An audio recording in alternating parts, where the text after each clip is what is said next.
Well, hey, what's going on, everybody? Thank you so much for tuning in to Grow a Little Wednesdays. I really believe that one of the best investments you can make is investing into yourself. And so you're doing it, way to go, because I'm a firm believer that when you invest in yourself, everything around you gets better.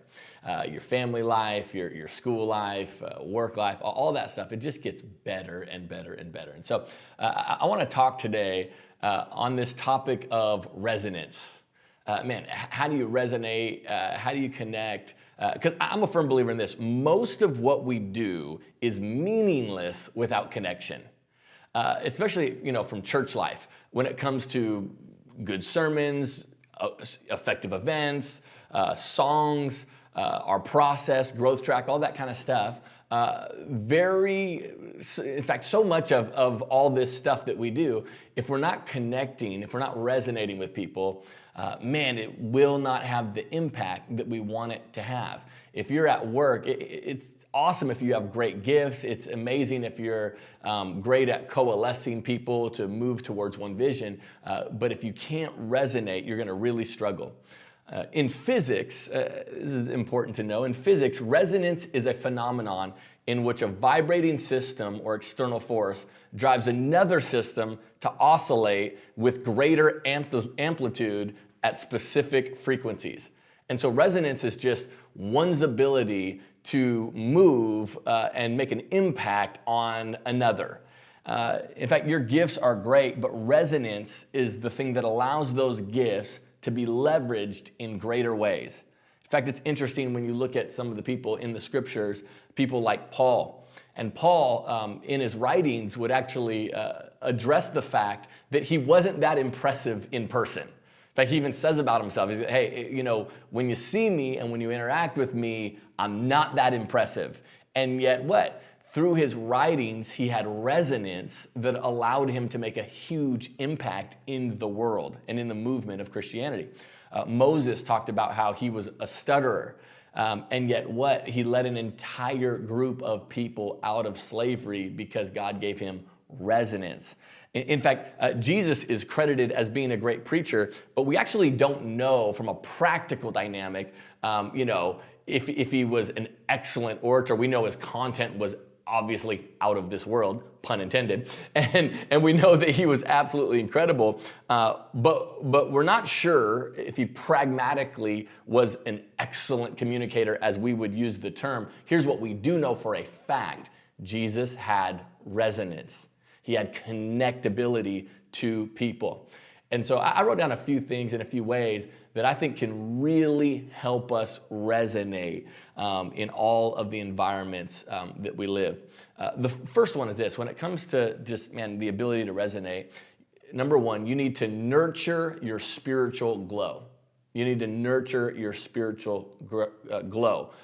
The Bible says that Moses would come down from having met with God, and it says that his face would actually be shining.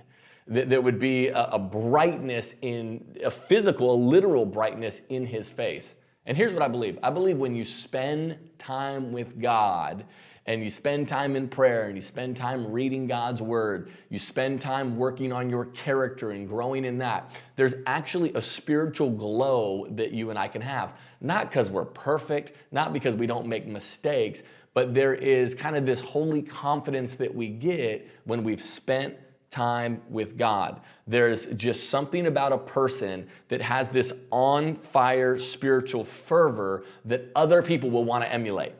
And so I think a huge part of your responsibility and my responsibility when it comes to connecting and resonating with others is to really nurture that spiritual glow. And here's the reality. Nobody's responsible for nurturing that other than us. Listen, I'm not responsible for you having that. The people in your small group are not responsible for you having that. You have a responsibility. Pastor Brian Houston says it like this: my spirit, my responsibility. And so you have to nurture that. Now, can pastors and preachers help you do that? Absolutely. Can worship music help you do that? Absolutely. But you have to make that a priority. D.L. Moody said this, I love this. He says, light yourself on fire and people will come from all over to watch you burn. And I'm just a firm believer that if you and I, man, if we nurture our spiritual glow and spend time in the presence of God, I think that is something that, man, it's just attractive to other people. And so that's one way to resonate. Here's a second way to resonate is you have to live differently. You got to live differently. In fact, oftentimes when you're invited to something or I get invited to something, one of the key questions, besides who's going to be there, right, which is always important to us, another big question that we always have whenever we're going to go to an event or go to a party or go to something, we want to know what the attire is, right? We want to know what the attire is. And so what we do is we figure out what the attire is because we don't really want to stand out. We want to be dressed in the range of the attire. Now that's all and well when you're being appropriate at an event. Here's where it hurts us in life. I think too many times, instead of living differently, we live like everybody else. I think too many times we're operating in such a way where we say, hey, what is the character attire? What is the generosity attire? Meaning, what's everybody else doing and how can I fit into that? And can I just tell you, if you want to resonate at a really high level in the workplace, at school, in all of your environments, you got to be willing to live a little differently. I remember when I was in college, I remember waking up early. And in fact, I've been doing the Life Journal, which is our read through the Bible kind of program that we use here at the church. I've been doing that since I was 17. And I remember when I was in college and I was 20 and 21, I remember getting up early. I always tried to have an early class. And so I would actually get up and be at the coffee shop that was on my college's campus at about 6:55, 7 o'clock, so I could do devotions and then go to my 8 a.m. class. In fact, the person that ran the coffee shop was Christina's sister. And so the fact that I would show up early, she was very impressed by that, which was one of the things that actually caused her to introduce me to her sister and say, hey, you should talk to this guy because he gets up early and reads his Bible and stuff like that. And so you never know, living differently could actually get you a spouse. So living differently helps you connect. This plays out in our disciplines. Man, we got to live differently. If we want to see supernatural things, we got to live supernaturally. In fact, one of my favorite, I got a lot of Kobe Bryant stories that I just love. One of my favorite Kobe Bryant stories takes place many years ago, and it was at Kobe's basketball camp, and O.J. Mayo was a high school senior, was a high school basketball player, and at that time, O.J. Mayo was the #1 high school basketball player in all of the United States of America, and he's at Kobe's camp. And so he asked Kobe, hey, can we do a workout together? I'd love to work out with you and see what a Kobe Bryant workout looks like. So Kobe tells him, yep, tomorrow at 3, let's do it, tomorrow at 3. And so the next day comes, and Kobe walks up to O.J. Mayo at breakfast. And O.J. Mayo's expecting, he's so excited for the day because at 3, he's going to work out with the Kobe Bryant. Kobe walks up to him at breakfast and says, hey, where were you? O.J. Mayo says, what do you mean? We said 3. Kobe said, I know, I was there this morning at 3 and you weren't there. And when Kobe said 3, Kobe meant 3 a.m. And it never even dawned on O.J. Mayo to ask a.m. or p.m. because never in his wildest dreams did he think somebody would get up that early to do a workout. What does that tell us? Man, if you want to do unbelievable things, you have to have unbelievable disciplines. And so you got to live differently if you want to resonate. Here's another big one when it comes to resonating is resilience. Number 3, resilience. I think resilience is a big part of it. In fact, this is how all of the stories on ESPN get us. Right? If you ever watch ESPN and they have this amazing story about somebody with no arms and no legs and they can run a faster, they ran a marathon. And you're like, wait a minute now, I'm very confused. What inspires us about that? Resilience. When people overcome things that you're not sure how, and you're not even sure if you could overcome them, that causes you to go, whatever that is, I have to be around it. Resilience allows us to resonate, allows us to connect with people. In fact, I'm a firm believer in this. You getting through difficult things with grace, it builds your resonance. People identify with your struggles in a way that they don't identify with your success. People identify with your struggles in a way that they just don't identify with your successes. And so if you want to connect, by the way, we never connect with people when we go through difficult things and we complain the whole time. That's not inspiring. That's not what they put on ESPN. That's not what we watch. Things that get made into movies about. The things that inspire us is when we see people go through difficult things and they do it with a grace. And it doesn't mean they're not honest, and it doesn't mean they don't have difficult times. It just means that they go through it with some resilience. And so resilience allows us to resonate. Number 4. This is a big thing that I think allows us to resonate, is charisma. I think charisma really helps us resonate with people. Now, here's what you need to know about charisma. Charisma, in fact, I would even say most of charisma can be learned. Because sometimes you hear the word charisma and you instantly think, well, I'm not a very charismatic person. You instantly think, oh, well, no, that's for the really out there people. That's for the outlandish. That's for the really extroverted people. And what I found to be true is most of charisma can be learned. It's just we don't pause and think what charisma is. In fact, years ago, I was having a debate with some pastor friends of mine, right? And the debate we were having is we were talking about who are some of the most charismatic athletes. Who are some of the most charismatic athletes? And people were saying different names, and I said a name, and I said Tiger Woods. I said Tiger Woods. And two of the guys started laughing. Like two of the guys I'm having this conversation with, they were like, what? No, Tiger Woods is not charismatic. He's like, wait, no, he's not charismatic. Like, what are you talking about? Charismatic? Because they were talking about like people like Shaq and who have these larger than life personalities. And I said, wait a minute, and they were laughing at me, and I don't know if you know this, but it's a really good strategy to like always turn the joke on the other person. It's really effective. It works really, really well. And I said, wait a minute, I don't think you guys understand what the word charisma means. It doesn't mean loud. It doesn't mean type A. It doesn't mean boisterous. What it means is one thing's ability to move another. So how is probably one of the most marketed athletes in all of the world not considered one of the most charismatic? No, of course Tiger Woods is incredibly charismatic. Is he boisterous and outlandish? No. But has he leveraged his personality and who he is and his skill sets to move product? Absolutely. And so I want to take a lot of pressure off you to think, oh, I'm not charismatic. I think you probably need to redefine what charisma really, really means and actually use the real definition of charisma. I think a huge part of this is leveraging your personality. Whatever your personality type is, man, leverage all that. If you're kind of awkward, leverage that. If you're funny, leverage that. If you're really smart, leverage that. If you're contemplative, leverage that. If you're loud and out there, leverage. However God has created you, leverage all that you are and bring that to the room.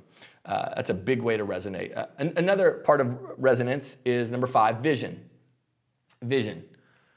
That's why you got to think through your life's vision. Last week we talked about vision, so I don't want to belabor this one too much, but lazy vision will never get the results you're looking for. In fact, Charity Water, which is this amazing organization that provides water for people that would otherwise not have it. What's amazing if you go to charitywater.org and you look at some of their stuff, their vision is so compelling. Maybe you've never even thought about water. Maybe you've never thought about the fact that there's people that don't have water. But if you just watch like a couple of their videos, all of a sudden you'll go, wow, how can I give to this? How can I participate in this? Why? Because the vision is compelling. The vision resonates.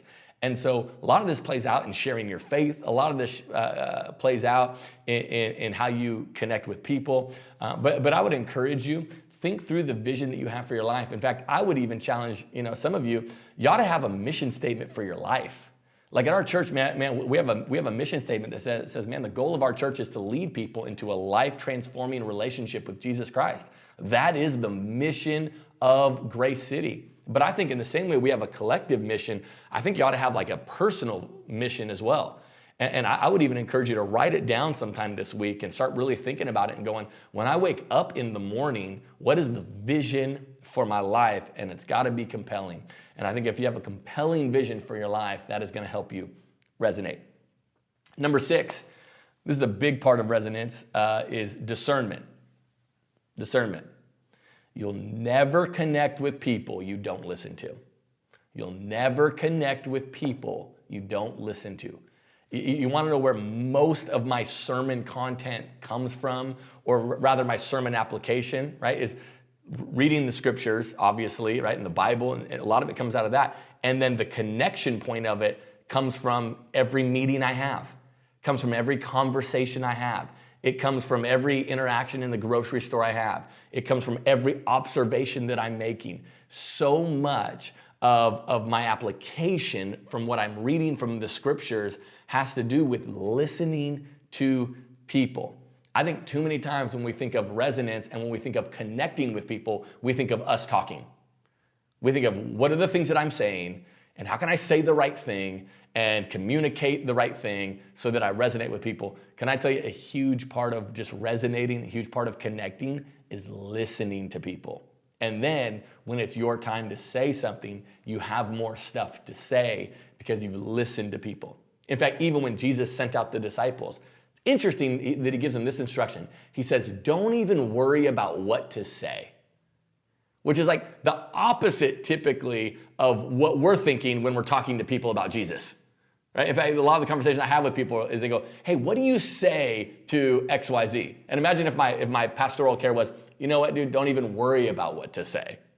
But he goes on to say, don't worry about what to say, not because you won't have anything to say, but it says this, for the Spirit of God will give you utterance, meaning that the Spirit of God will help you and give you the words to say. That there's this discernment component that allows us to resonate. I think sometimes the reason why we don't resonate is we've already decided what we are going to say no matter what happens in the room.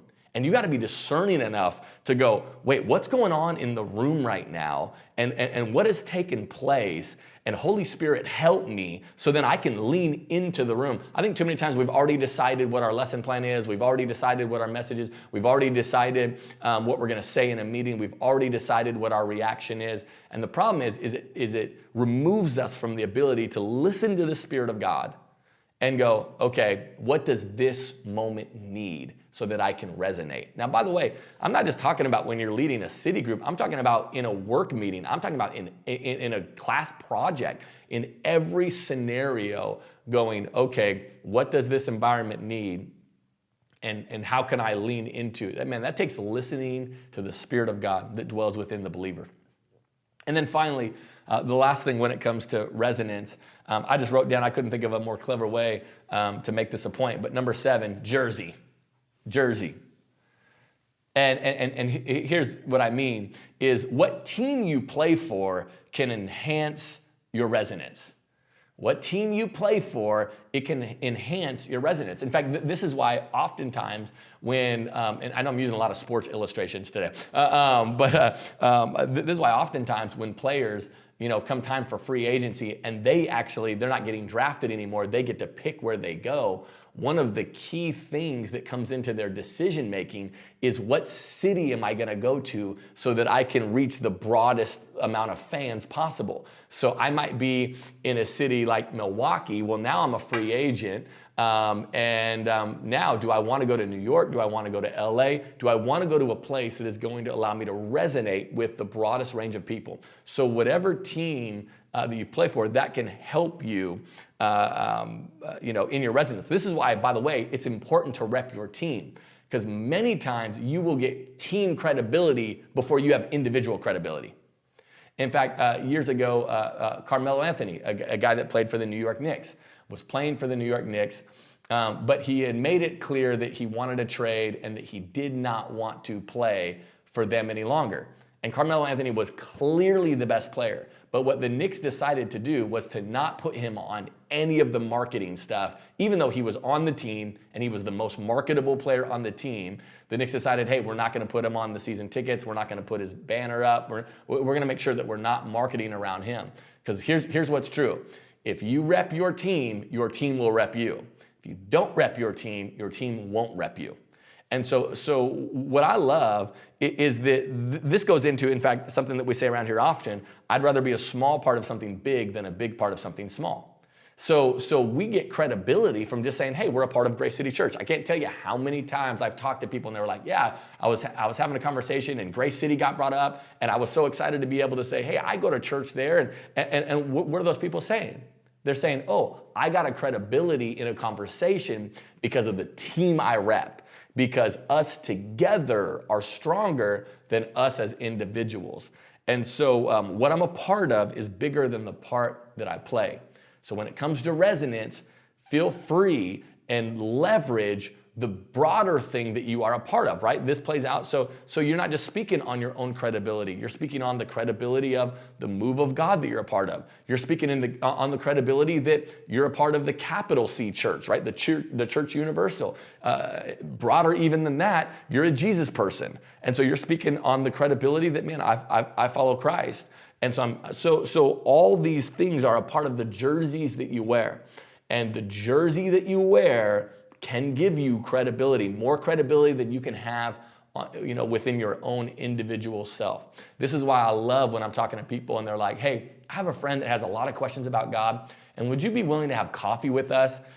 Because I think there are probably some questions that might not have the answers to, but I think you might, and I think it'd be great. And I always love those conversations, because what is that? That's the person going, hey, this is the team I play for, and let's see if we can't get the coach over here. Let's see if we can't.